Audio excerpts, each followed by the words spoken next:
عورت ناخن پالش لگائے وضو کرے وضو نہیں ہوگا، غسل کرے غسل نہیں ہوگا، جسم ناپاک ہے اس کا جسم پاک نہیں ہوا، قرآن پاک کو ہاتھ نہیں لگا سکتی، قرآن پاک کی تلاوت نہیں کر سکتی، اسی حالت میں فوت ہو گئی، ناخن پالش لگی ہوئی ہے، اس کو موت کے بعد غسل دیا گیا، اس کا جسم پاک نہیں ہوا، جسم ناپاک ہے، اس کا جنازہ پڑھنا بھی جائز نہیں۔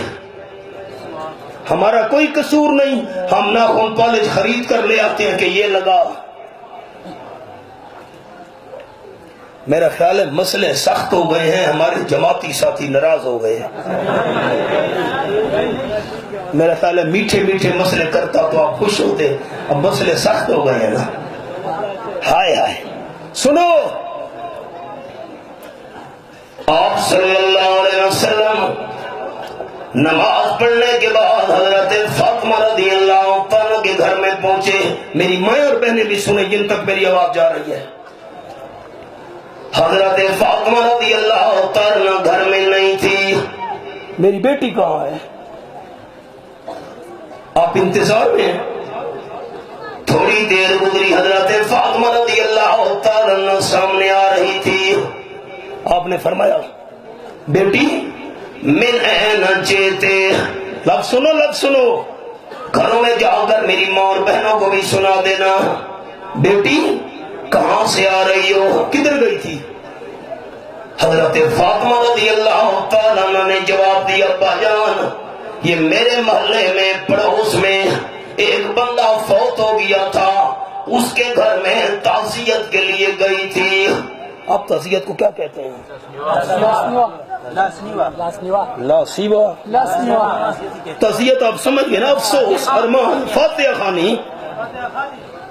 اب خیال، اور صلی اللہ علیہ وسلم نے فرمایا، میری بیٹی فاطمہ یہ بتا، تم مرنے والے کی قبر پر تو نہیں گئی تھی؟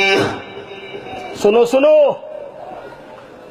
مرنے والے کی قبر پر تو نہیں گئی تھی؟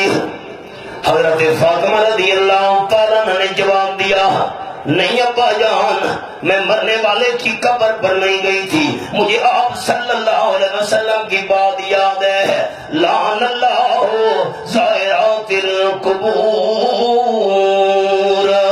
جو عورتیں قبروں کی زیارت کے لیے جاتی ہیں ان پہ اللہ کی لعنت۔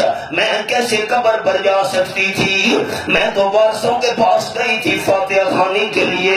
آپ صلی اللہ علیہ وسلم نے فرمایا، میری بیٹی فاطمہ پہلے تو تم نے لعنت والی بات سنی ہے، جو عورتیں قبروں کی زیارت کے لیے جاتی ہیں ان پہ اللہ کی لعنت۔